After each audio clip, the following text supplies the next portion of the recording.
Hello বন্ধুরা, সন্ধ্যাবেলা একটা ছোট্ট টিপস আপনাদের সঙ্গে শেয়ার করি। দেখুন, চিতই পিঠে অনেক সময় না ভেজে 2-3 দিন যদি ঘরে রেখে দেওয়া হয়, তখন কী হয়, এটা কিরকম শক্ত হয়ে যায়। আমরা অনেক সময় ফেলে দিই। আমরা আগে যখন এই টিপসটা জানতাম না তখন ফেলে দিতাম।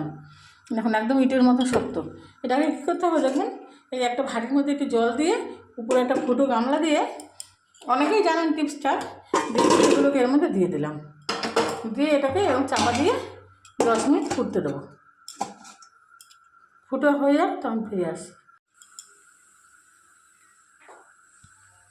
এই দেখুন বন্ধুরা, 10 মিনিট আমি একটু ভাপ দিয়ে নিয়েছি।